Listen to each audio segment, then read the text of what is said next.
왜 한국의 출산율이 세계에서 가장 낮은가? 물론 어느 사회나 다 지금 저출산을 경험하고 있는데 그 중에서도 한국의 출산력이 세계에서 가장 낮거든요. 그리고 이것이 뭐 오늘 어제 오늘의 일이 아니고 이미 저출산이 심화된 상황에서 한국의 출산력 수준이 계속 낮아져서 지금 세계적으로 가장 낮은 수준을 기록하고 있는데 여기에 대해서는 그 질문을 안 해봤다는 생각이 듭니다. 사실은 비슷하지만 전혀 다른 두 가지의 질문이 존재한다고 생각을 합니다. 첫 번째는 출산력이 왜 낮아지는가?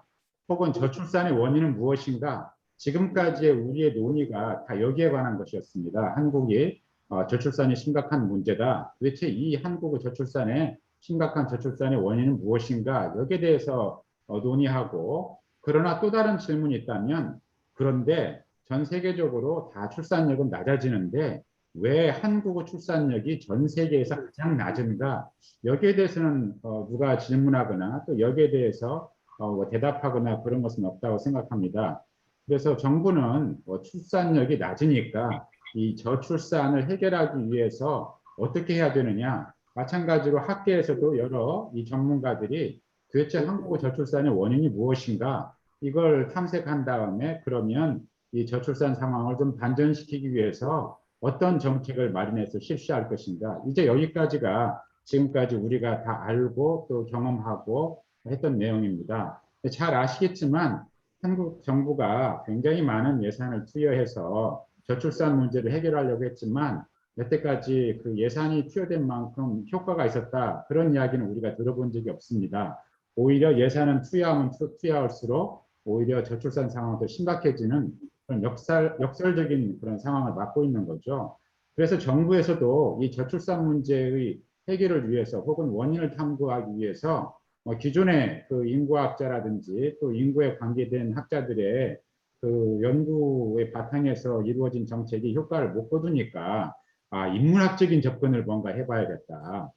이 저출산이라는 것, 출산이라는 것, 출생이라는 것도 결국은 뭔가 이런 사회적인 현상이지만 뭔가 인문학적인 접근을 하면 우리가 생각하지 못한 해결책을 얻지 않을까. 또는 융합적인 접근이 필요하다. 요새 뭐 모든 분야에서 다 융합이 강조되고 있기 때문에 이 저출산 문제에서도 융합적인 접근이 필요하다. 어느 한 분야, 전문 분야가 아니고 정말 어떻게 보면 사회과학과 자연과학까지 포함해가지고 이 융합적인 접근을 해야만 저출산에 대한 제대로 된 해결책을 얻을 수 있다. 이런 시도가 있고 정부에서도 이런 연구, 이런 접근을 또 지원해주고 있습니다.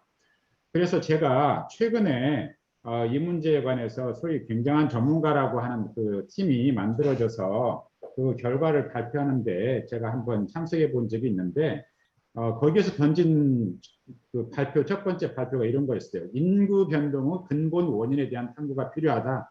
이렇게 전제합니다. 아주 저명한 그런 연구팀이었는데 그러면서 완벽한 부모에 대한 기대, 일과 삶의 균형, 뭐 젠더 불평등, 열악한 양육 환경, 높은 주거 비용, 지나친 사교육비, 일자리 문제 이걸 열거한 다음에 다시 한국 초저출산력의 근본 원인은 이런 질문을 던지고 있어요. 그런데 이러한 전제와 이런 질문은 제가 볼 때는 전혀 새롭지 않은 그런 질문이라고 생각합니다.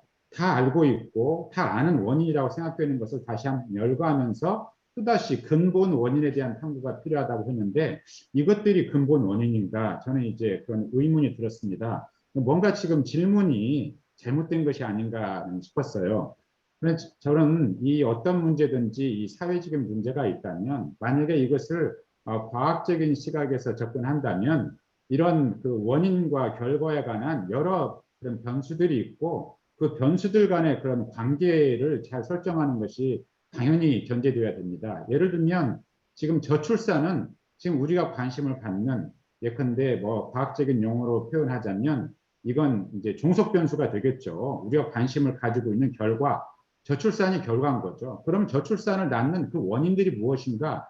그런데 원인은 다 똑같은 수준에 있는 것이 아니죠. 예를 들어 저출산에 직접적으로 영향을 미치는 것을 그 인과학에서는 예를 들면 proximate determinant라는 용어를 씁니다. 즉 직접적으로 영향을 미치는 요인은 결국은 피임을 하느냐 안 하느냐. 즉 성관계를 갖더라도 그게 임신이 되어야만 나중에 저출산으로 연결이 되니까 그럼 임신을 막기 위해서 피임을 하느냐 안 하느냐가 굉장히 중요한 원인이 되는 거죠. 그 다음에 이제 또 그 관계가 형성되어야만 이 임신도 되고 그러니까 한국 같은 경우에는 바로 이 결혼이라는 제도가 이 출산에 직접적으로 연결되어 있으니까 그러면 혼인을 그 연기하느냐 아니면 혼인 회피하느냐 이것 자체가 저출산에 직접적인 연결이 되는 것이죠. 바로 이런 것들이 이제 프락시미 디터미넌트라고 할 수 있는 건데 이 직접적인 원인에 영향을 미치는 요인들이 바로 우리가 늘 그냥 그 입에 올리는 그런 요인들인 거죠. 예컨대 노동시장이 불안정하다. 그래서 고용이 되지 않고 고용이 되더라도 불안정한 직업들이고 그렇기 때문에 다들 결혼도 회피하고 그 출산도 이루어지지 않는다. 또 이 젠더 불평등이 굉장히 심하다. 여성들이 결혼을 회피하고 또 결혼에 들어가서도 결국은 그 내부에서 성별 노동 분업이 제대로 이루어지지 않으니까 나 결혼해서도 애 안 낳겠다 뭐 이런 것이 있고 또 애 낳아봐야 회사를 다니는데 잘릴 요인이 되니까 애 안 낳겠다. 또 요즘 주거 주택 문제 심각하지 않습니까? 뭐 주택 가격은 천정부지로 오르는데 지금 결혼할 연령들이 어떻게 이 지방칸 마련해서 살 수 있겠느냐? 또 애를 낳더라도 그걸 누가 돌봐주느냐 돌봄 문제. 또 애를 낳아 기르는데 교육비는 천정부지로 또 높다. 이런 것 때문에 애를 낳을 수 없다. 근데 이런 것들이 우리가 늘 소위 아까 제가 앞에서 소개드린 그런 아주 전문가들이 모인 팀에서도 이게 근본 원인이다라고 제시하고 있는데 이것조차도 이제 사실은 근본 원인인가 하는 질문이 생기는 거죠. 아무튼 이 영역은 정부에서 정책을 펼치는 영역이 됩니다. 이런 것들은 다 뭐 돌봄이 부족하니까 어떤 정책을 펼쳐가지고 돌봄을 제공하고 주거를 주택 문제를 해결하기 위해서 청년들에게 주택을 어떤 식으로 공급하고 이런 것들은 이제 정부 정책 영역이 되고 여기에 수많은 예산이 투여되고 있는데 불행히도 여기에서도 문제가 해결이 안 되는 거죠. 그런데 이 정부 정책 영역으로 꼽히는 원인 또 그 배경이 되는 것들이 있습니다. 결국은 우리 사회를 감싸고 있는 그런 것들이 또 여기에 영향을 미치는 건데 바로 근대 교육 제도가 도입되고 결국은 교육을 통해서 신분 상승을 이루기 위한 노력들이 이루어졌기 때문에 바로 그러한 것들이 지금 현재의 높은 교육비 이런 것들이 또 배경이 되고 있는 거죠.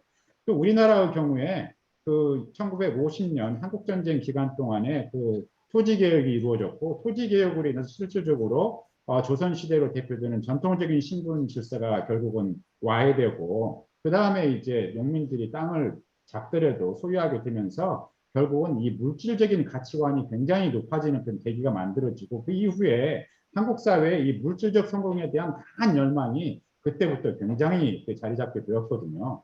또 하나 또 근대 교육이 그 도입되고 발전되고 보급되고 그러면서 또 개인지향적인 가치도 많이 보급된 거죠. 결국은 이런 것들이 또 현재 우리가 저출산의 원인이라고 생각되는 노동시장, 교육비, 돌봄, 주거주택, 젠더 불평등 다 여기에 배경이 되고 있는 거죠. 그런데 또 하나 제가 오늘 말씀드리고 싶은 것은 이거 이전에 그 이전에 또 우리 사회에 역사적으로 전통적으로 문화적으로 존재하고 있었던 그걸 이제 영어로 표현하면 cultural tradition이라고 표현할 수 있는 것 그런 것들이 한국 사회에서 없어지지 않고 그게 우리가 모르지만 계속 온전하고 있고 그것이 알든 모르든 지금 우리 사회 또 개인들에게 혹은 가족에 계속 영향을 미치고 있고 결국은 그런 것들이 근대 교육, 물질적 성공에 대한 강한 열망, 개인지향적인 가치 이것과 섞여 있으면서 이 정부가 정책 영역으로 삼고 있는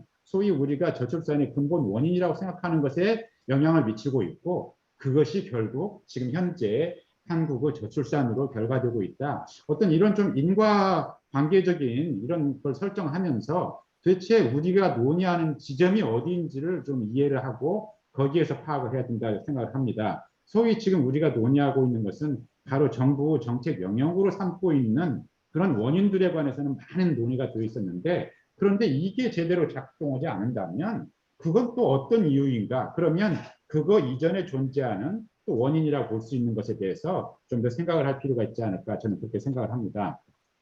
왜 출산율이 낮아지는가? 이건 지금까지 수많은 사람들이 논의했고 여기에 대해서 해결책을 마련하려고 하고 있지만 또 정부도 굉장히 많은 예산을 투여하고 있지만 그러나 이건 해결되지 않고 있습니다. 이 요인들은 당연히 저출산과 연결된 중요한 요인들이고 그러나 이것이 우리나라에만 특수한 요인은 아니고 전 세계 사회가 다 공유하고 있는 그런 원인이라고 생각을 합니다. 또 최근에 또 저명한 그런 인구학 전문가가 한국 사회는 초경쟁 사회여서 출산을 하지 않는다. 이런 또 설명이 뭐 보도가 되고 그러는데, 그래서 제가 정말 한국만 초경쟁 사회인가 간단히 인터넷 검색을 해보니까 이미 오래전부터 세계 여러 나라가 다 초경쟁, 이런 것들은 다 이 초경쟁의 모든 사회 또 모든 분야에 다 들어가 있는 것을 우리가 발견할 수 있습니다. 2011년 인터넷 검색을 하니까 2011년에 예를 들면 이런 데서도 정말 스포츠 분야에서 어린아이들 여기에서도 아주 초경쟁 사회다, 이런 말이 등장하고 있고, 2012년에 중국이 이미 아주 초경쟁, 비즈니스에서는 아주 초경쟁적이다. 이미 오래전부터 초경쟁인 거죠. 2017년에 이 초경쟁 사회에서 이제 홀로 밥 먹는 거, 이런 기사가 이미 2017년에 보도되고 있고, 이 싱가포르에서는 초경쟁 사회이기 때문에 학생들이 이 시험으로 인한 스트레스, 이 초경쟁 사회는 이미 어느 사회, 싱가포르, 아시아에도 동아시아에도 존재하는 것이고, 아주 이 초경쟁 사회이기 때문에 젊은이들이 이 겪는 고통이 심각하다. 그다음에 이것은 뭐 이런 이 무슬림 이런 사회에서도 이미 초경쟁 사회에 나타나고 있고요. 그다음에 이제 미국 같은 데서 이 스포츠계에서도 아주 초경쟁 사회에서의 이런 경쟁. 그렇기 때문에 이 초경쟁 사회라는 것은 비단 한국 사회만 초경쟁 사회가 아니고 이미 오래전부터 전 세계가 뭐 그게 개발도상국이든 혹은 선진국이든 이미 초경쟁 사회라는 것은 사람들은 다 인식하고 그 속에 살고 있기 때문에 한국이 비단 지금 초경쟁 사회라서 출산을 안 한다, 이런 설명도 제가 볼 때는 적절치 않은 것 같다, 그런 생각이 듭니다. 근데 제가 다른 그 연구팀들이 하는 것을 보면서도 느끼는 점인데, 인구 문제를 다룰 때도 우리가 좀 고려해야 될 점이 있다고 생각합니다. 우리 전부 다 근대 사회에 살고 있다는 것을 잊지 않아야 될 것 같아요. 물론 이게 뭐 현대 사회도 될 수 있고 근대 사회도 될 수 있는데, 근대 사회고 근대 사회의 모든 사회 현상은 다 근대적인 현상입니다. 가족, 결혼, 인구, 정치, 경제 모든 게 다 근대적인 그런 현상인 거죠. 그런데 출산율과 사망률, 이 인구 현상도 옛날에 과거 전통시대의 높은 출산율과 사망률에서 지금 당연히 다 모든 사회가 낮은 출산율, 낮은 사망률으로 다 이행한 그런 근대의 사회에 살고 있다는 것을 잊지 않아야 되는데, 전통시대에는 이 인구 현상에 대해서 선택과 통제가 불가능한 사회였다면, 우리가 살고 있는 근대 시대에는 이 인구 현상 자체도 이제는 선택과 통제가 가능한 시대에 우리가 살고 있기 때문에 지금 이런 문제를 겪고 있다. 그래서 근대의 인구라는 것은 당연히 출산력이 낮아지고 낮은 출산력이 당연한 것입니다. 이제 문제는 선택과 통제가 가능한 근대 인구에서 도대체 바람직한 출산력 수준이 무엇인가, 이 기준이 공유되지 못하고 우리의 예상, 아니 우리의 예상이라기보다는 인구학자들의 예상을 뒤엎고 출산력이 적정한 수준에서 유지될 것이다라고 봤지만, 그 이하로 계속 낮아지는 데서 이제 우리가 전혀 생각하지 못했던 그런 경험을 하게 되고, 거기에서 이제 새로운 어려움을 겪고 있는 것이죠. 그래서 근대 사회의 낮은 출산력을 설명하고 거기에 대해서 어떤 문제가 있으면 해결책을 찾을 때 근대 사회 혹은 근대 인구에 대한 이해가 있어야 되는데, 이걸 생각하지 않고 문제를 해결하려고 서두르다 보니까 전혀 우리와 맞지 않는 어떤 자연과학의 도움을 받으려고도 하고, 그러다 보면 인간 사회를 갖다가 동물 사회에 또 빗대가지고 이해하려고 해결책을 찾으려고 하는데, 이것은 제가 볼 때는 잘못된 전제, 잘못된 접근이다라고 저는 생각을 합니다. 그 저출산에 관해서 대표적인 네 가지 이론이 있습니다. 첫 번째는 합리적 선택 이론입니다. 이거 뭐 경제학에서 제일 대표적인 이론인데, 바로 근대 사회에서 이제 인간들은 다 자기의 이성에 근거해서 합리적으로 선택하니까 결국은 출산도 내가 자녀를 한 명 낳을 것인가, 두 명 낳을 것인가, 다 자기가 처한 환경 속에서, 여건 속에서 합리적으로 선택한 결과, 그 결과 저출산이 이루어지는 거다.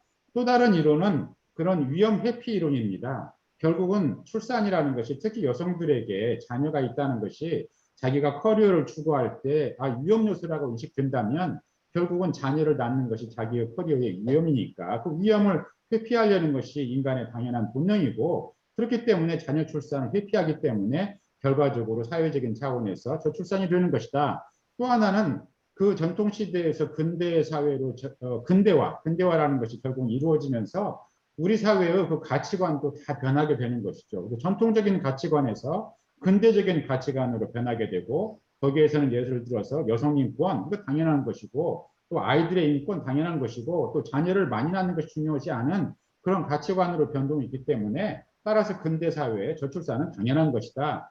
그 다음에 이제 제일 중요한 이론이 바로 이제 성평등 이론입니다. 바로 전통 시대에서는 뭐 젠더 불평등이라는 것이 너무나 당연했지만 우리 근대 사회의 가장 중요한 그런 이념 자체가 성평등이고 그런데도 불구하고 현실적으로는 성평등이 이루어지지 않았기 때문에 저출산이 불가피한 것이다. 이런 이론이 이 저출산에 관한 가장 대표적인 이론인데요. 뭐 여기에 대해서 2007년에는 이제 아주 저출산 함정이라는 그런 가설이 제시됐습니다. 어떤 사회가 저출산을 겪게 되면 그 저출산이 계속 지속되는 게 당연하게 받아들여지면서 계속 사람들이 결혼을 연기한다라든지 그 다음에 이제 그 결과로서 자녀를 적게 낳는 것 이것이 이제 가속화되면서 결국은 한 번 저출산이 이루어지고 경험하게 되면 여기에서 빠져나기 어렵다 이제 이런 가설이 제시되고 또 여기에 관한 경험적인 검증이 계속 이루어지고 있습니다. 그런데 이 이론들은 가만히 보시면 알겠지만 이건 전부 그 서구의 근대성이라는 데서 기반한 이론입니다. 또 서구 근대성이라는 것은 결국은 합리성, 또 평등, 다 이런 것들이 서구 근대성이지 않습니까? 그래서 이 합리적 선택 이론이라는 것도 바로 근대 사회의 근대성의 제일 중요한 특징인 합리성, 여기에 기반한 이론인 것이고, 그 다음 위험 회피 이론이라는 것도 바로 근대성에서 찾아질 수 있는 것이고, 가치관의 변동, 이것도 근대 사회의 근대성인 것이고, 성평등, 이것도 근대성인 것이고, 즉, 이건 전부 다 서구 학자들이 서구 사회가 경험한 그런 근대와 근대성에 기반한 이 저출산의 이론들인데, 이러한 이론들이 과연 이 서구가 아닌 비서구 사회의 하나인 한국 사회 같은 혹은 동아시아 사회의 이 저출산을 설명할 수 있는 그 적절한 이론인가? 부분적으로 맞겠지만 이게 다 맞는지는 저는 잘 모르겠거든요. 그래서 대표적인 저출산 이론은 모두 이 서구 근대성에 기반한 이론이고 이런 이론이 한국 사회의 정말 초저출산력을 설명하는 데 과연 타당할 것인지 저는 거기에 대해서도 한번 우리가 질문을 제기할 필요가 있다고 생각을 합니다. 그래서 한국이 세계에서 가장 낮은 출산력을 기록하는 이유를 어디서 찾을 수 있는가? 저는 이 그림 자체가 가장 그 쉽고 이해할 수 있는 어떤 근본적인 그런 질문을 던진다고 생각을 합니다. 이 그림은 결국 혼외 출산율을 뜻하는 것입니다. 그래서 전 세계적으로 과연 그 태어난 출생아들이 결혼 내에서 출생한 아이들과 결혼 외에서 출생한 아이들의 비율을 지금 제시하는 것인데요. 제일 왼쪽에 칠레가 있습니다. 칠레에서는 태어나는 아이가 100명이 있다면 70명 이상이 혼외 출산아인 것이죠. 결혼 내에서 태어나는 출생아 수가 전체 100명 가운데 30명이 안 되는 그런 사회인 것이죠. 그 옆에 또 똑같은 남미 국가인 코스타리카, 그 다음에 이제 아이슬란드, 멕시코, 이 멕시코까지 있는 걸로 보아서 지금 남미에서 태어나는 아이들은 100명, 한 해에 100명이 태어난다면 거의 뭐 70% 혹은 60% 이상이 다 혼외 출산 자녀라고 볼 수 있는 거죠. 그 다음에는 이제 뭐 유럽의 여러 국가들이 나오고 있고, 그래서 여기다가 제가 여기다가 뭐 이 50% 선을 그어 보니까 많은 국가들이 이미 혼외 출산이라고 분류되는 그런 출생아가 100명 가운데 뭐 40% 혹은 그 이상을 차지하는 국가가 이제 태반인 거죠. 그런데 제일 이 오른쪽 끝에 있는 나라가 바로 한국, 일본, 터키, 이스라엘, 그리스 이런 나라가 여전히 그 혼외 출산 그 출생아 수가 굉장히 낮은 오히려 지금 이 그림상으로 보면 이 한국, 일본, 터키, 이스라엘, 그리스가 매우 예외적인 사회인 것들이죠. 오히려 우리가 이 전반적인 추세를 보고 그냥 평균적인 수준을 따라가는 것이 오히려 정상적인 사회라고 본다면 그게 정상이라고 우리가 판단한다면 오히려 맨 오른쪽에 있는 한국, 일본, 터키, 이스라엘, 그리스 이게 오히려 비정상적인 사회가 되는 거죠. 그래서 만약에 그냥 세계인의 관점에서 본다면 그냥 지금 평균을 따라가는 것이 정상이다. 정상을 규정할 때 그냥 평균적인 현상을 보이는 게 정상이라고 본다면 오히려 한국, 일본, 터키, 이스라엘, 그리스가 매우 이례적인 비정상적인 사회를 빚을 수 있는 것이 아닌가. 우리는 지금 우리 스스로가 굉장히 정상적인 사회에서 정상적으로 살고 있다고 생각하는데 그런데 이걸 전 세계적인 추사에서 그냥 평균을 정상이라고 뭐가 정상이라고 지금 여기서 못 의미하지 않겠지만 그냥 평균을 정상이라고 본다면 오히려 한국은 그 평균에서 굉장히 벗어나 있는 사회다라는 것을 먼저 인지하고 거기에서 출발하는 것이 좋지 않을까 저는 생각을 합니다. 지금 이 그림은 제가 뭐 더 잘 표현할 수가 없어서 단순히 그냥 그 예를 들면 아까도 말씀드렸지만 그냥 혼의 출생아 비율 이걸 이제 아웃 오브 웨들락 버스에서 이 비율과 그 다음에 합계 출산율을 연결해서 이 쭉 순위를 매겨가지고 즉 혼의 출산 비율이 제일 높은 사회부터 제일 낮은 사회를 여기에 합계 출산율을 함께 합쳐가지고 제가 보는 건데요.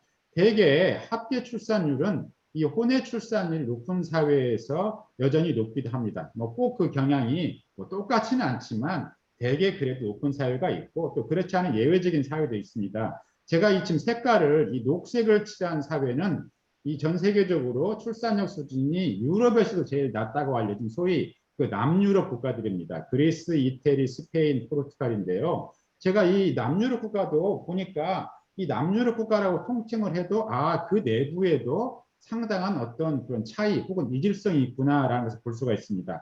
즉 남유럽 국가 사이에도 요즘 뭐 동거라든지 혼의 그 출생아 비율이 다 비슷한 수준이 아니고 상당한 차이가 있고 그러나 출산력 수준은 우리보다는 그래도 여전히 굉장히 높은 수준의 출산력 수준을 기록하고 있음을 볼 수 있습니다.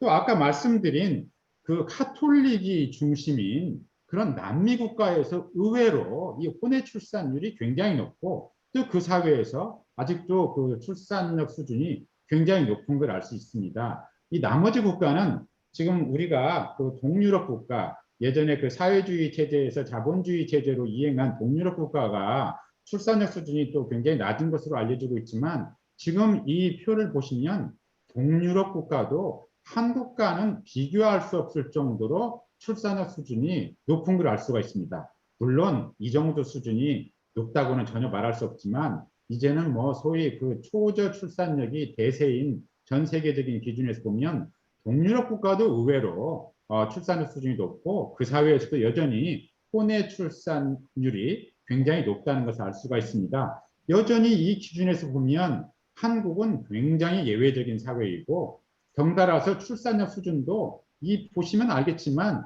0.92 이게 지금 2019년 이 OECD 그 통계에서 제가 가져온 건데요. 2019년 OECD 통계상으로도 한국의 합계 출산력 수준이 0.92로 지금 올라가 있고 이건 지금 여기에 제시된 국가들 합계 출산율과 비교해도 비교할 수 없을 정도로 낮은 수준이고 그 다음에 동시에 이 혼의 출산율도 비교할 수 없을 정도로 낮은 수준임을 금방 우리가 이해할 수가 있습니다. 소위 그 지금의 이런 낮은 출산력을 설명하기 위해서 소위 그 란 레스타그라고 하는 벨기에 학자가 주창한 제2의 인구변천 이론이라는 것이 굉장히 많이 인용되고 설명되는데 이 내용은 뭐 여러 가지가 있지만 아주 단순하게 설명드리면 미국을 포함한 서구 사회에서는 이미 1950년대부터 이혼이 증가하고 결혼이 연기되고 동거가 증가하고 혼의 출산이 증가했다. 이게 이제 이 제2의 인구학적인 변천이다, 인구 변천이다.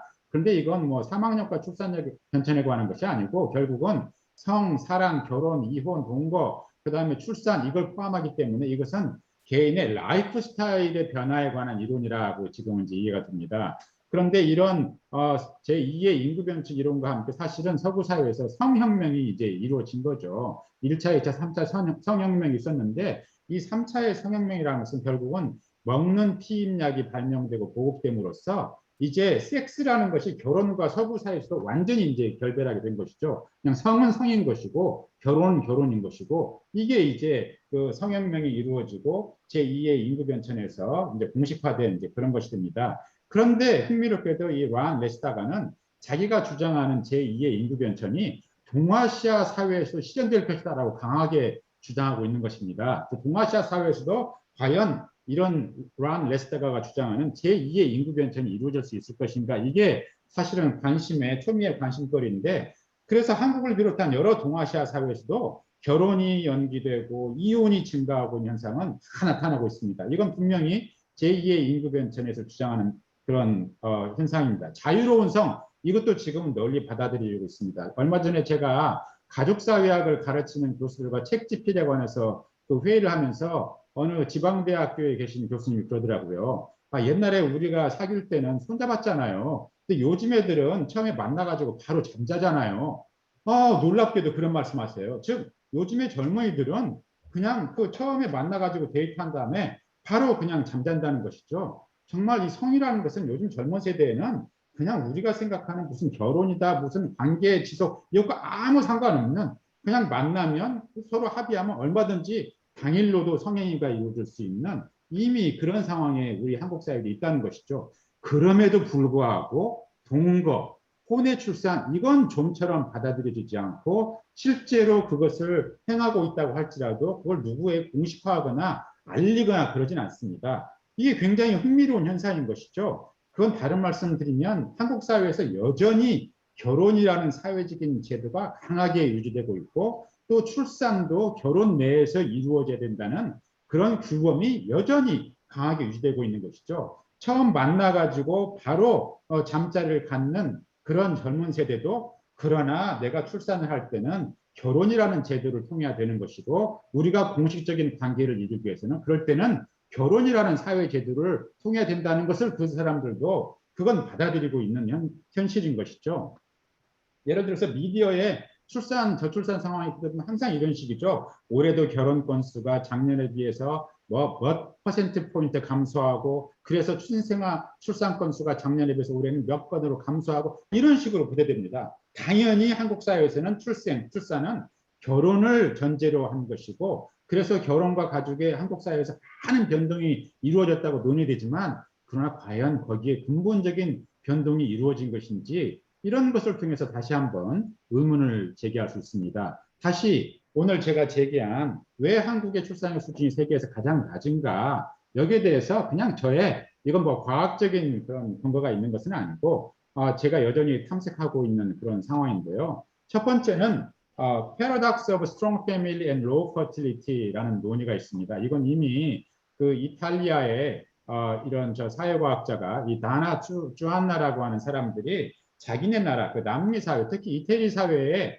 낮은 출산율 수준을 보면서 보니까 남미와 같이 다른 유럽 사회에 비해서도 가족이 강하다고 알려진 사회에서 오히려 자녀를 덜 낳더라. 그래서 이분이 Paradox of Strong Family and Low Fertility 강한 가족과 저출산의 역설 이런 걸 제시했는데 이게 똑같이 동아시아 사회도 적용되는 거예요. 다른 어떤 사회보다도 동아시아 사회의 가족이 강하다고 알려져 있거든요. 그런데 동아시아 사회에서 출산율 수준이 제일 낮거든요. 그래서 이 강한 가족과 저출산의 역설이 바로 한국 사회가 전 세계적으로 출산율 수준이 가장 낮은 걸 설명하는 그 첫 번째 설명 방식이라고 볼 수 있습니다. 그렇지만 이것은 꼭 한국에만 해당하는 것이 아니고 바로 남유럽을 설명하기 위해서 나온 것이니까 남유럽과 동아시아의 공통적인 그런 현상을 설명하는 것으로 받아들여질 수 있겠습니다. 그래서 한국도 여전히 강한 가족, 강한 가족주의 그런 걸 설명하는데 바로 서울대 사회학과의 장경석 교수가 한국의 그 근대성을 설명하는데 compressed modernity라는 개념을 만들어 가지고 아주 그 인기를 끌고 있는데 이 한국의 compressed modernity를 설명할 때도 그것의 제일 중요한 그 한국 사회의 특성이 바로 강한 가족, 강한 가족주의입니다. 왜 한국이 어떻게 그런 압축적인 근대화, 근대성을 이루었느냐? 바로 한국이 강한 가족을 기반으로 해가지고 강한 가족주의를 기반으로 한뭐 경제발전 정책, 사회보장 정책 모든 부분에서 그런 정책을 펼친 결과 압축적인 근대성, 압축적인 근대화에 성공했다. 마찬가지로 여기에도 강한 가족, 강한 가족주의가 전제되는 것이죠.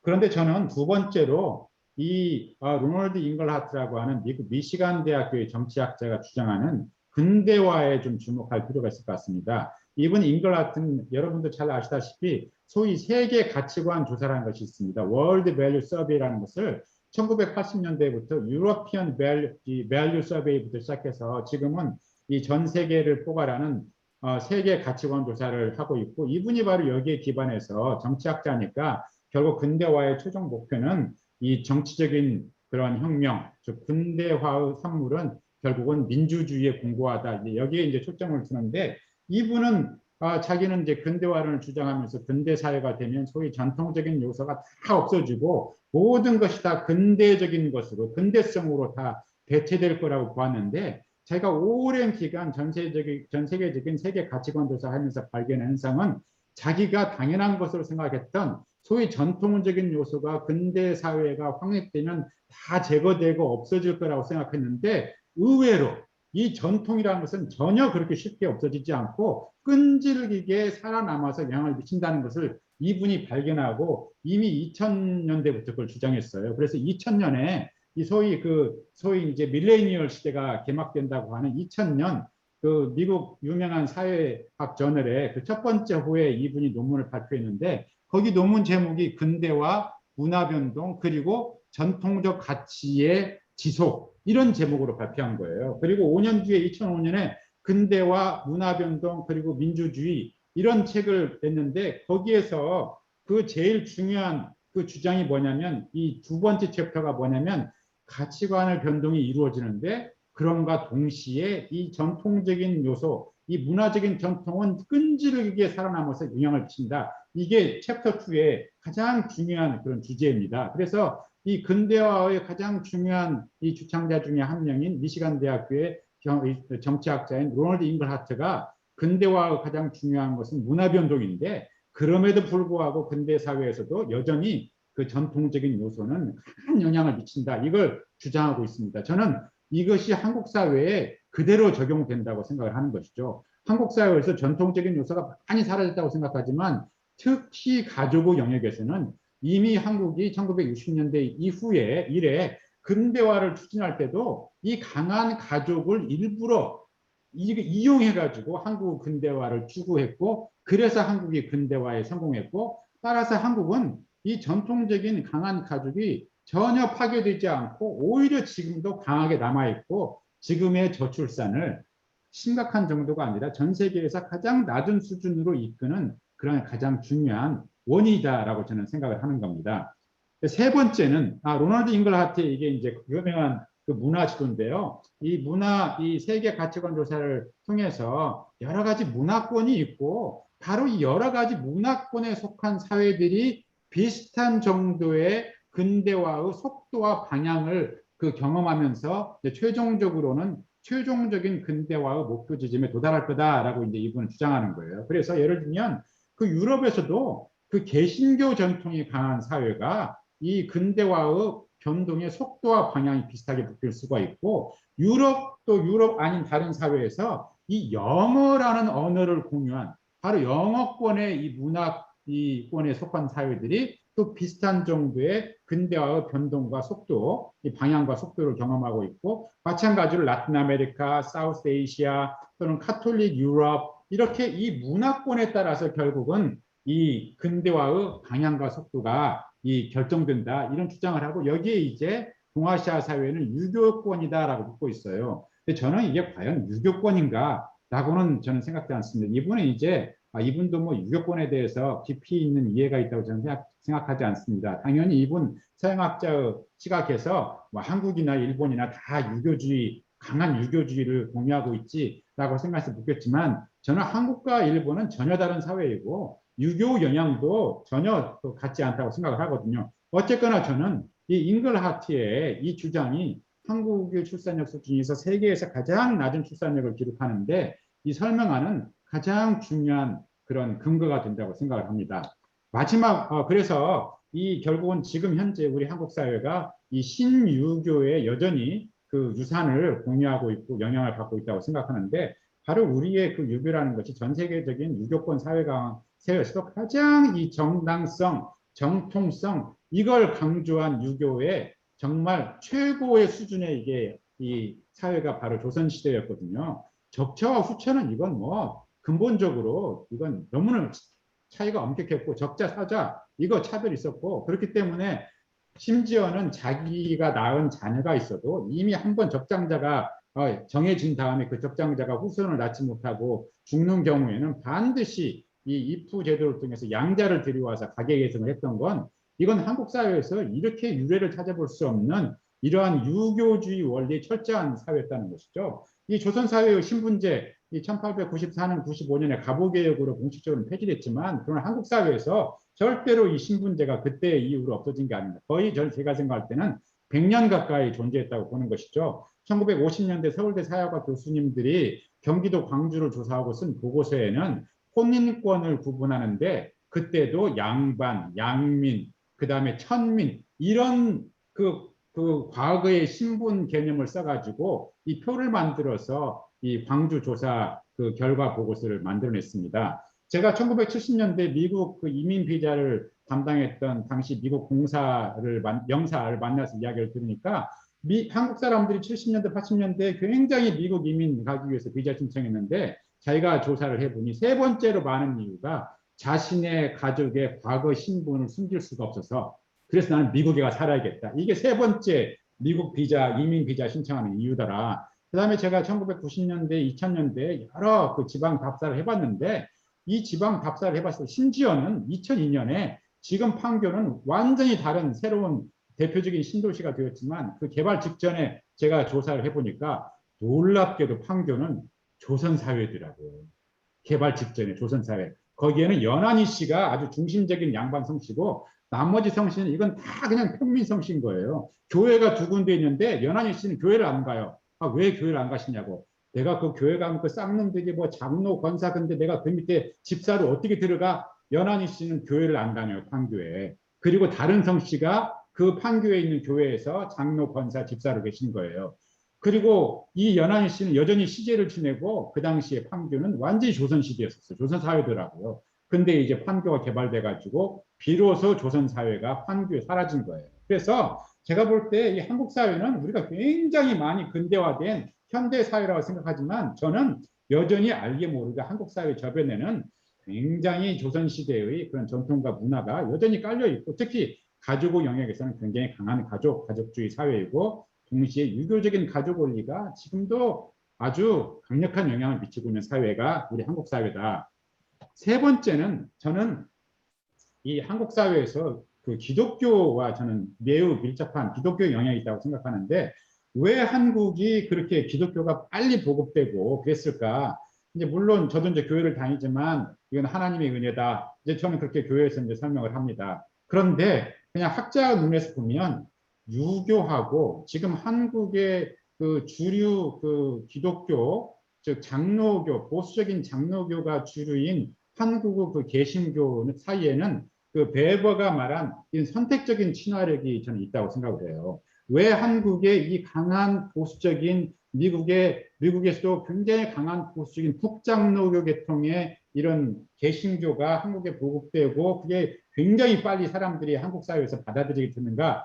저는 이 유교하고 그 한국에 들어온 기독교 사이에 사실은 그 원리를 따지면 큰 차이가 없다고 생각을 해요. 물론 뭐 하나님, 예수님이라는 것이 있고 유교에는 그게 없고 뭐 제사를 짓는데 안 지낸다 근본적인 뭐 그런 차이가 있지만 그러나 그 기독교의 나머지 원리라든지 그 교회의 어떤 조직이라든지 이런 것들은 유교와 기독교 사이에 저한테는 별 그런 큰 차이가 안 보입니다. 달리 말하면 한국인들이 그런 기독교를 받아들인 것에 저는 큰 거부감이 없었을 것이라고 생각을 해요. 물론 뭐 제사에 대한 그런 것에 뿌리 깊은 존중이 있다면 그건 큰 걸림돌이 되었겠지만 저는 한국 사회에서 이 유교와 기독교 사이의 선택적인 친화력이기 때문에 기독교가 굉장히 보수적인 기독교가 한국 사회에 굉장히 많이 빨리 받아들여져 있고 그래서 매우 원리적이고 또 정당성, 정통성을 이런 굉장히 중요한 전통시대의 그런 유교가 한국 사회의 그런 미국의 북장로교 보수적인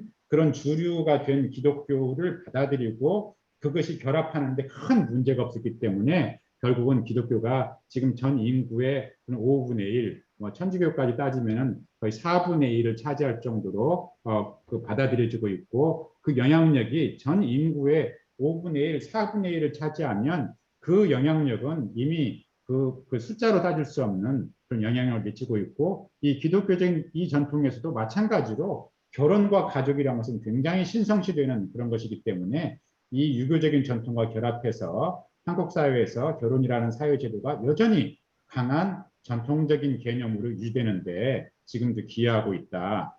반면에 필리핀 아까도 보셨지만 이 캐톨릭이 주류 종교인 남미 이런 사회는 동거도 굉장히 많이 높은 비율로 이루어지고 있고요. 혼외 출산도 아까도 보셨겠지만 전 세계적으로 가장 높은 사회입니다. 그렇기 때문에 이 카톨릭이 주류인 사회에서는 동거, 혼외 출산, 즉 이 라스타그라고 하는 그 벨기에 학자가 주장한 제2의 인구 변천, 여기에 딱 맞는 그 변화가 이루어지고 있는 것인데, 그렇지 않은 사회, 바로 한국과 같은 사회가 전혀 다른 사회이고, 그렇기 때문에 한국이 이 출산력 수준이 한번 낮아지면서 전 세계적으로 유례 없을 정도로 빠른 속도로 낮아졌고, 그리고 또 현재는 전 세계적으로 비교할 수 없을 정도로 낮은 출산력을 기록하고 있는 그런 배경이자 저는 그게 근본 원인이라고 생각합니다. 그렇기 때문에 아까도 말씀드린 대로 저는 물론 그 아까 그 인과관계 설명한 저출산의 기본적인 중요한 사회과학적인 원인들이 있습니다. 이런 것들은 공통 요인이고 이걸 어떻게든 또 해결해야만이 저출산을 또 해결할 수 있는, 조금이라도 완화시킬 수 있는 길이 열리지만, 그러나 이것 자체가 모두 다 사실은 어떻게 보면은 그 서구의 그런 저출산 이론에서 기본한 것이고, 이것만으로는 한국의 저출산 문제를 해결하는 데는 저는 한계가 있을 것이다라고 생각이 됩니다. 그렇기 때문에 제가 말씀드린 대로 왜 한국의 가족, 결혼 이런 것들이 다른 사회의 결혼, 가족과 달리 전혀 변화하지 않은 채 지금도 초현대 한국 사회에서 여전히 강하게 남아있는가, 이건 문화적인 전통의 지속이 얼마나 그런 강한 힘을 발휘하는가, 여기에 대한 이해가 있어야 될 것이고, 특히 이건 전혀 생각해 보지 않은 측면이라 생각하지만, 이 한국 사회에서 이 전 인구의 4분의 1 혹은 5분의 1을 차지하는 기독교의 영향도 여기에 한몫하고 있다, 저는 그렇게 생각을 합니다. 이상으로 한국 사회의 저출산 수준이 세계적으로 왜 가장 낮은가에 대한 제 간단한 생각을 말씀드렸습니다. 이상으로 마치겠습니다. 감사합니다. 네, 은 교수님 감사합니다. 오늘도 그 질문을 받도록 하겠는데요. 지정 토론자분께 기회를 우선 드리도록 하겠습니다. 구혜영 의원님 시작해 주시겠습니까? 네, 반갑습니다. 저는 한양사이버대학교 구혜영입니다. 다른 포럼 때보다 참가자가 굉장히 반 정도로 준 거 보면 저출산에 역시 관심이 좀 적은 거 아닐까 그런 느낌을 들여보는데요. 저는 이제 이 저출산의 문제가 지금 현재 우리 포럼에서도 보면 그 어떤 출산 그 기간, 가임 기간이라고 하는 부분들이 좀 벗어나게 되면 본인의 문제로 생각하지 않기 때문에 가장 관심도 적어지는 그런 부분이 있다라고 생각하고요. 요 얼마 전에 한 몇 년 전에 이렇게 아이 낳기 좋은 운동본부 뭐 이런 것들을 만들면서 이제 한 7, 8명의 이제 딱 이런 관련된 분들이 기념사진을 찍었어요. 그 중에 이제 한 분이 연세가 한 70대 되신 종교연합회 회장님 계시고, 또 한 70대 된 또 할머니이신 여성단체 연합회 회장님 계시고, 또 뭐 단체장 이미 뭐 60 뭐 다 돼가신 단체장님 계시고, 지자체장님 계시고, 그 옆에 뭐 인구 뭐 협회 회장님, 이분은 미혼이시면서 이제 할머니 되신 분 계시고, 뭐 이렇게 이제 다 아이 낳기 좋은 운동본부라고 딱 했는데, 다 거기에 해당되는 분들이 모두 다 연세가 그 출산과 또 관련 없는 분들이 이렇게 사진을 찍고 계시더라고요. 그러니까 이런 것들이 이제 보면 좀 더 관심을 갖고 애정을 갖고 참여해야 되는 그런 출산과 관련된 당사자들이 좀 소외되어진 정책, 또 소외되어진 과정, 뭐 이런 것들이 기반이 되고 있지 않나라고 하는 부분들, 제가 이제 약간 에피소드처럼 말씀을 드린 거고요. 저는 오늘 이제 우리 그 은기스 교수님께서 너무 이제 그 출산에 관련된 우리가 그동안 쭉 들어왔던 기본적인 내용 다 설명해 주셨고, 플러스 우리 한국적 이라고 하는 부분들 설명을 너무 잘해 주셨기 때문에 저도 상당히 많은 부분 배우고, 또 오늘 이런 또 토론 이렇게 하게 됐습니다.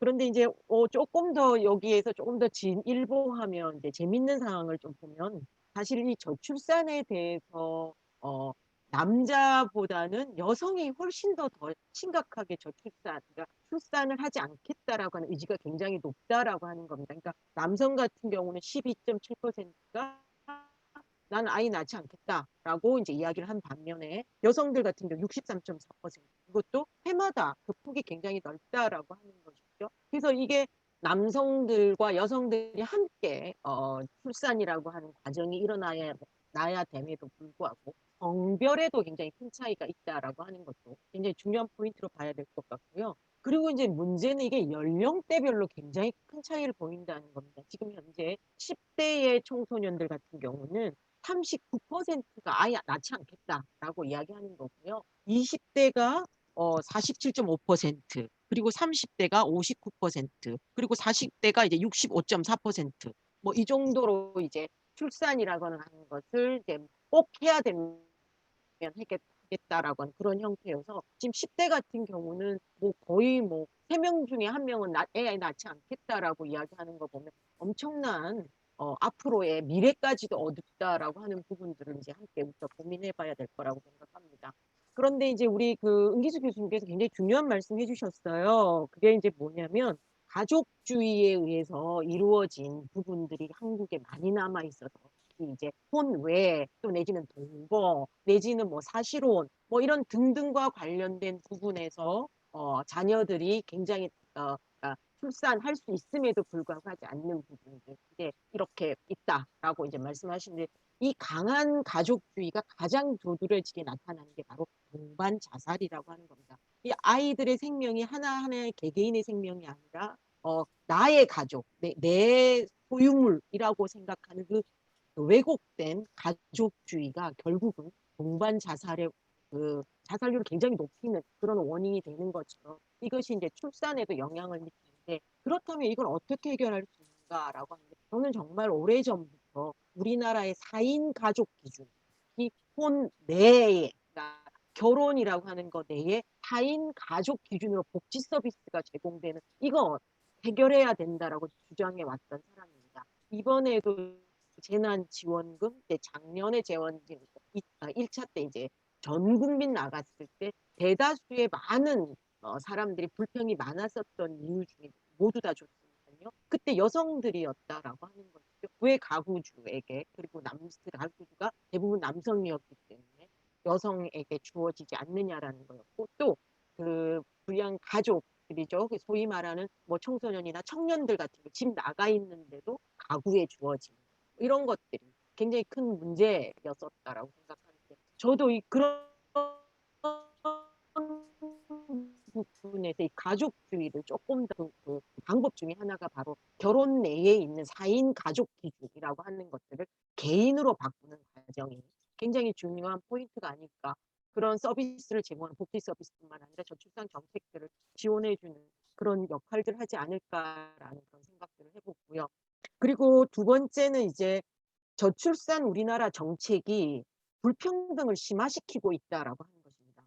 사실 16년 동안 2020년까지 16년 동안 198조 7천억 원이라는 엄청난 액수를 계속 우리나라에서 저출산으로 투여를 했는데 그게 대부분 현금연 지원이라든가 또 혹은 현금연 인센티브라든가 뭐 기회 지원이라든가 이제 이런 식으로 되다 보니까 그리고 또 국가가 중심이 되는 게 아니라 지방이 중심이 된 서비스 형태로 이루어지다 보니까 결국은 취약계층을 지원해주는 복지정책 같은 그런 느낌으로 제공이 됐다라고 하는 것이죠. 그런데 실제로 들여다보면 세 번째 자녀에게 이렇게 되는데 저소득층은 사실 첫 번째에도 낳을 기회가 없다라고 하는 거죠. 그래서 결국은 첫 번째에 못 낳으니까 혜택을 받아야 될 저소득층은 결국은 못 받고 세 자녀를 낳는다라고 하면 어느 정도 경제적인 여유가 있을 때 세 자녀를 낳는데 그것에 집중적으로 지원이 된다라고 하는 거죠. 그래서 실제로 들여다보면 우리나라에서 사실 현금형 이런 육아수당 뭐 이런 것들이 외국 같은 경우에 이제 개인 여성들에게 지원되다 보니까 한 3명 정도 낳으면 50만 원 곱하기 뭐 3명이면 150만 원이면 여성들이 집에서 아이 낳아서 길러도 되는, 그러니까 우리가 밖에 나가서 아르바이트하는 그 정도 금액을 여성들이 받기 때문에 출산할 수도 있다라고 하는 거죠. 근데 이제 우리나라는 어디다 주나요? 그거를 어린이집에다가 준다는 겁니다. 그래서 어린이집에 아이들의 양육에 해당되는 비용이 나가다 보니까 이제 애를 굳이 낳을 이유도 없고 또 어려운 그런 상황에 놓인다라고 하는 것이죠. 그래서 어떻게 보면 우리나라의 여성들이라고 하는 부분에서도 이런 사회복지 서비스와 연계되는 부분에서 실질적으로 복지라고 하는 서비스처럼 주어지는 것 같은데도 결국은 불평등이라고 하는 부분들을 더 심화시키고 있다라고 하는 겁니다. 특히 민간 기업에서 저출산을 위해서 가장 많이 하는 게 뭐 육아휴가, 그 아이들 남자도 휴가 주고 막 이러는데 결국은 그 줄 수 있는 그 사업장들도 보면 아주 뭐 적어도 중소기업 이상이다라고 하는 것이죠. 그러니까 중소기업 다닐만 하다 이상 다닌다라는 건 또 어느 정도 소득 수준을 보장받는 거여서 결국은 저소득층에게는 혜택을 받지 못하는 계속된 악순환된 저출산 정책이라고 하는 게 우리나라의 그 많은 돈이 투여됐음에도 불구하고 해결하지 못하는 가장 중요한 요인이었다라고 볼 수 있겠습니다. 그래서 이런 부분들을 이제 점차 우리나라가 심각하게 가져가야 될 부분이 있어서 저는 은기 교수님께서 좀 더 대안이라고 하는 부분들을 어떤 이런 이혼, 그러니까 어떤 뭐라 그럴까요? 가족주의적인 그런 접근 이외에도 좀 더 포함됐으면 좋겠다라는 게 저는 이 가족주의가 아까 말씀드렸던 것처럼 첫 번째가 아까 제가 그 4인 가족 기준에 의한 어떤 그런 제도라고 하는 것들 말씀드렸고 두 번째가 저는 이제 이민 정책이다라고 생각을 하는데 그것들이 이제 좀 더 우리나라 가족주의가 좀 더 완화되고 또 이 가족주의가 결국 혈통주의라고 하는 것에서 근간을 두기 때문에 그런 부분에서 좀 더 그 글로벌한 측면에서의 어떤 그런 민족 간의 어떤 이동 뭐 이런 것들이 좀 더 제한으로 좀 포함돼서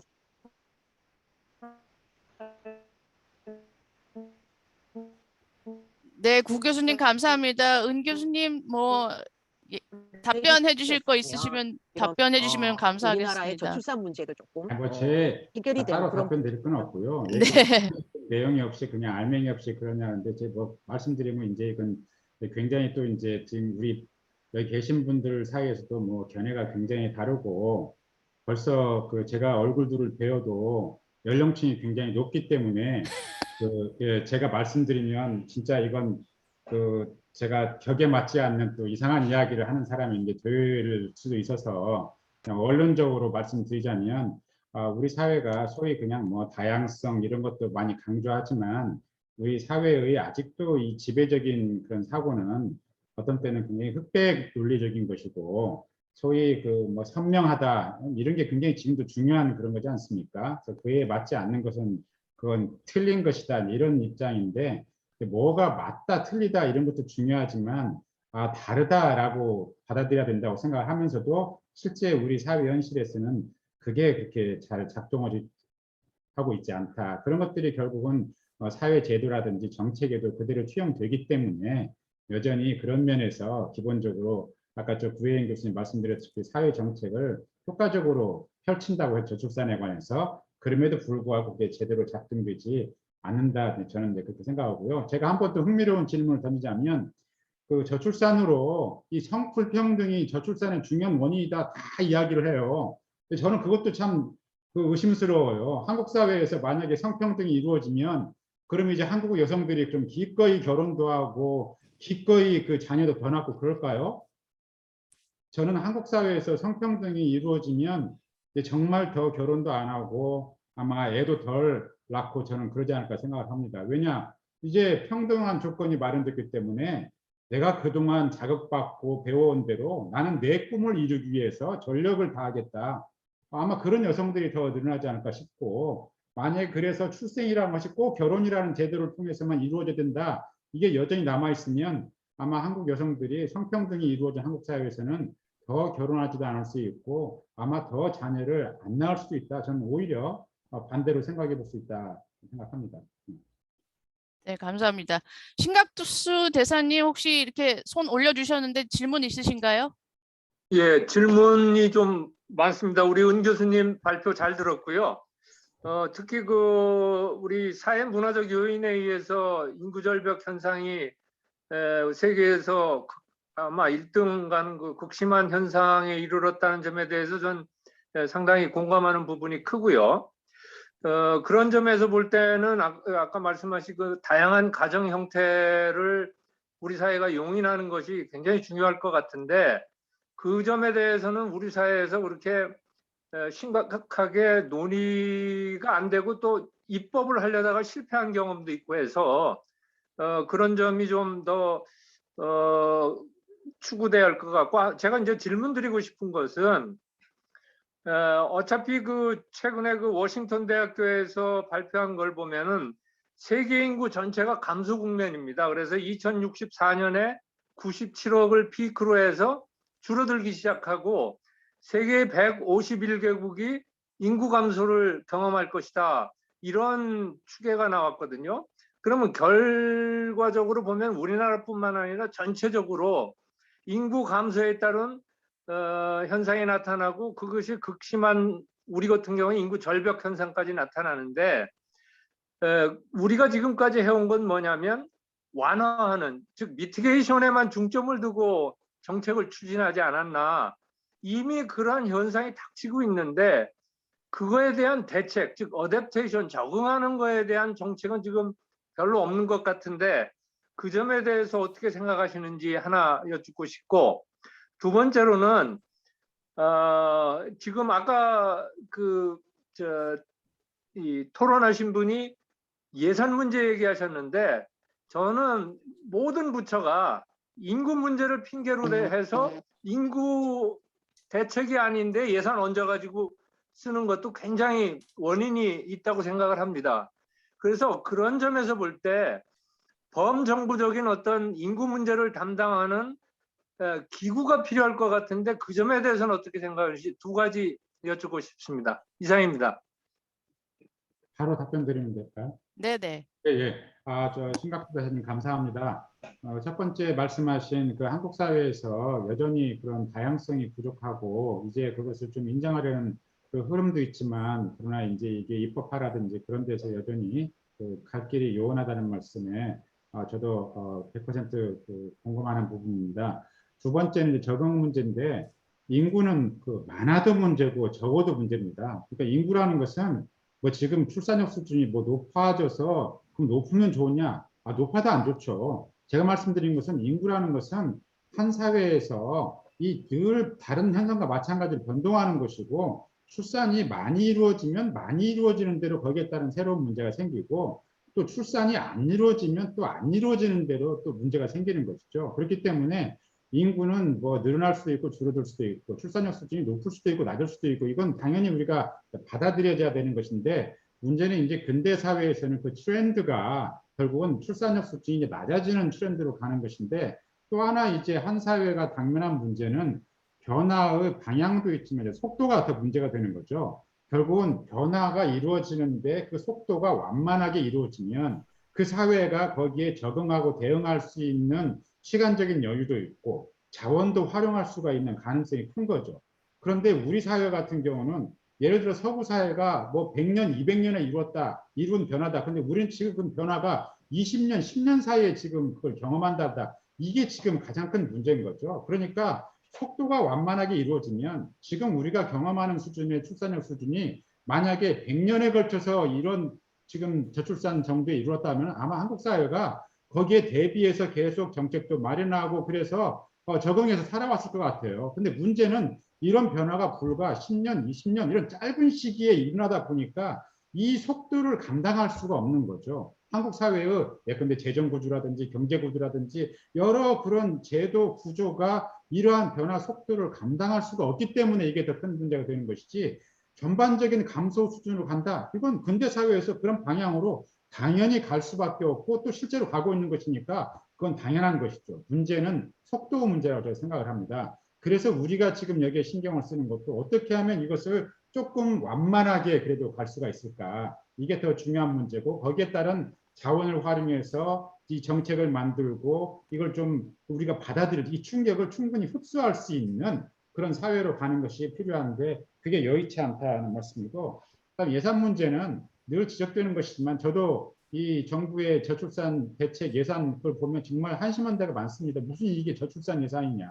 말씀하신 대로 정부 각 부처에서는 자기가 탈 예산을 갖다가 이 저출산을 핑계로 해가지고 얹어서 쓰는 구조인데 그래서 인구를 그 총괄하는 어떤 범정부 그런 기구가 있어야 된다, 부처가 있어야 된다 이런 이야기가 나오고 있는데 그래서 뭐 인구를 컨트롤하는 뭐 부총리도 있어야 된다 이제 그렇게까지 나오는데 저는 당연히 지금 이제는 인구가 어떤 현상, 사회의 어떤 현상보다도 이건 한국 사회가 과연 10년, 20년, 30년 후에 계속 이거 존재할 수 있을 것인가, 지속 가능한가 이런데 가장 중요한 영향을 미치는 요소이기 때문에 어느 부서가는 무슨 뭐 청 정도가 아니고 그 이상의 이걸 컨트롤 타워가 있어야 된다라고 저는 개인적으로 그렇게 생각합니다. 네. 네, 오늘도 열띤 강의 뒤에 열띤 토론이 있었습니다. 얼마 전에 사실은 뭐 정작 기증을 받아서 아이를 낳은 방송인 사유리 씨의 혼외 출산에 대해서 사회적으로 굉장히 큰 반향을 가져왔었는데요. 오늘 교수님 강의를 통해서 출산율 관련해서 지금까지 알고 있었던 일반적인 문제점이 아닌 유교를 중심으로 한 우리나라의 가족적 문화와 또 결혼이라는 새로운 시각을 갖게 된 것 같습니다. 은기수 교수님 다시 한번 감사드립니다. 저 윤영각 선생님 손 드셨는데 아까부터. 아까부터 손 드셨었나요? 예. 그럼 마지막으로 아니에요. 한 번만 더 뭐 받을까요? 제가 그냥 저는 여기 뭐 이 분야의 전문가도 아니고 사실 제 직업은 뭐 이 자금을 다루는 직업인데 이게 제가 이제 들어보면은 우리가 저출산의 이슈가 뭐냐, 인구가 자꾸 하락하는 그게 무슨 문제냐, 실질적으로 그게 문제가 되냐. 이제 그런 거를 물어보면은 이제 국가 경쟁력과 또 연결이 되는 부분이 굉장히 있어요.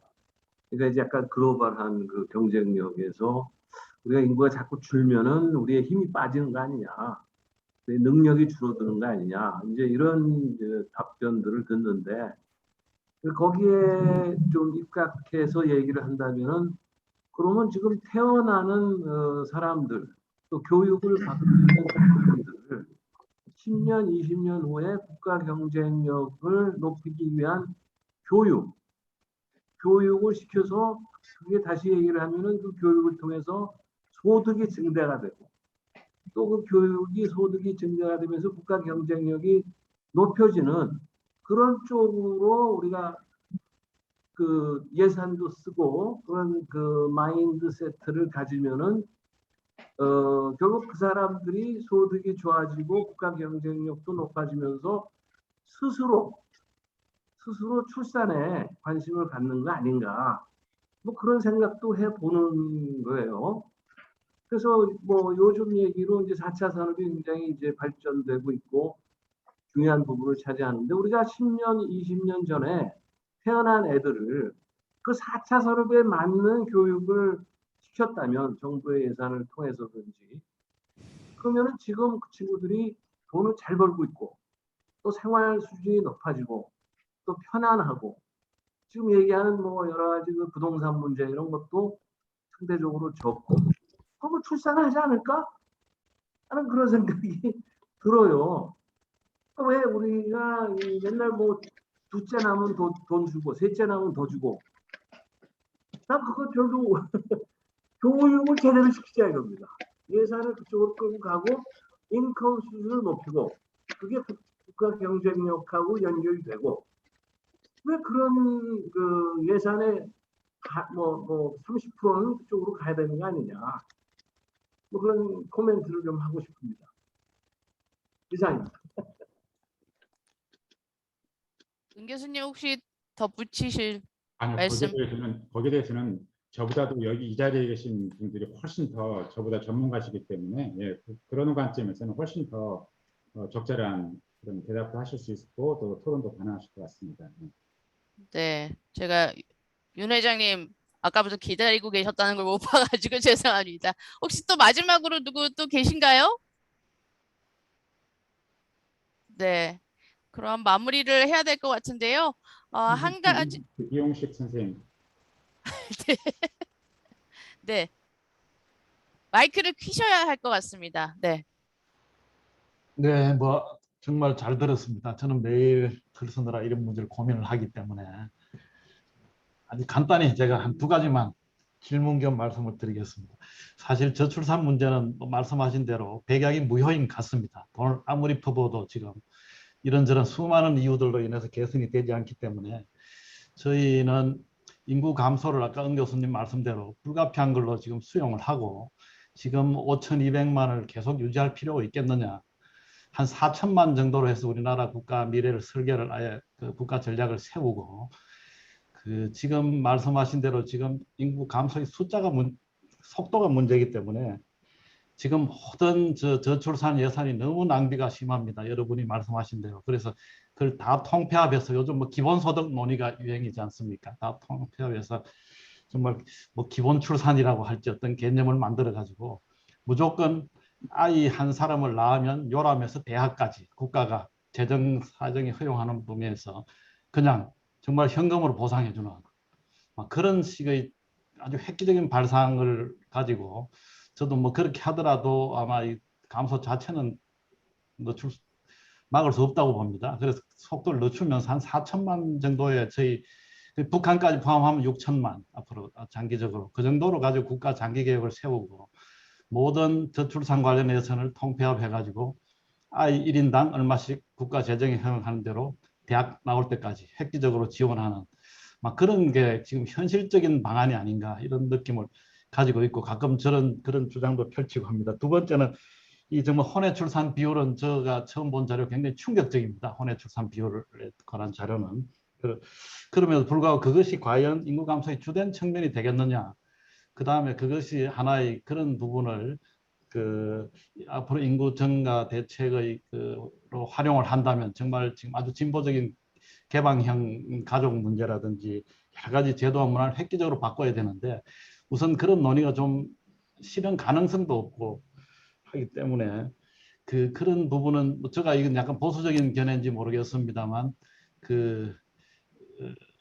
어쨌든 이거 아주 자연 원리에 부합하는 것이 결혼이라는 제도입니다. 그렇기 때문에 그 부분에 대해 그 부분이 과연 인구 급감에 그렇게 큰 영향을 미쳤을까? 그리고 그 부분을 개선하기 위해서 굉장히 획기적인 문화적인 제도적인 파격적인 앞으로 변화를 시도할 것인가 할 때 저는 그 부분에 대해서는 굉장히 부정적으로 보여집니다. 이건 뭐 제 개인적인 판단이기 때문에 이 부분에 대해서도 혹시 교수님 견해 계시면 한번 말씀 듣고 싶습니다. 예, 이것도 무슨 뭐 제 개인적인 그런 견해보다도 이 자리에 계시는 우리 플랫폼 회원님 개개인의 그 견해가 더 중요하다고 생각합니다. 뭐 제 개인적으로는 아까도 말씀드렸지만 전 세계적으로 이렇게 결혼이라는 사회 제도가 굳건히 유지되는 사회가 오히려 이례적으로 몇 사회밖에 안 된다는 거죠. 전 세계적으로 본다면.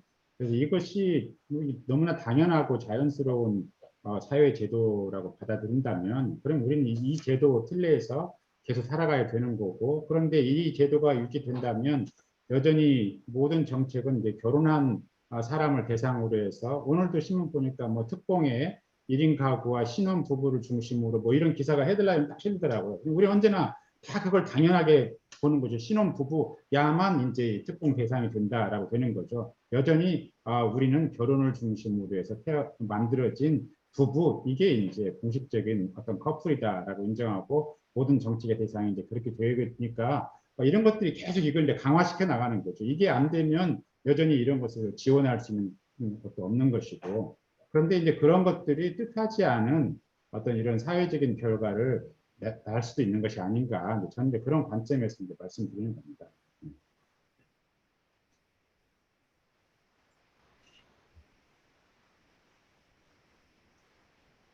자, 혹시 또 마지막으로 꼭 하시고 싶은 말씀이나 질문 있으신 분 있으신가요?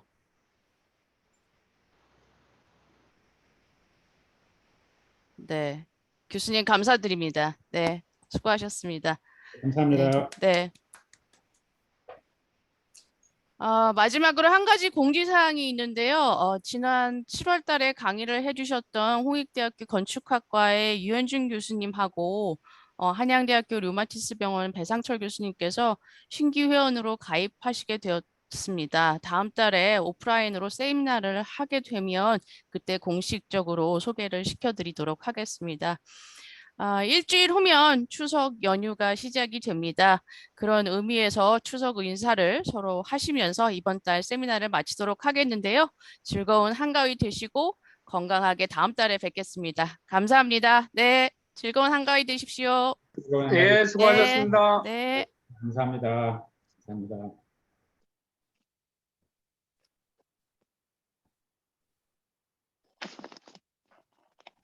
은 교수님 수고하셨습니다. 감사합니다. 네, 은 교수님 공부 많이 했습니다. 감사합니다. 수고하셨습니다. 감사합니다. 예, 많이 배웠습니다. 수고하셨습니다. 제가 이런 자리에서 말씀드리니까 이건 진짜 제가 비교적 여기에서 젊은 연령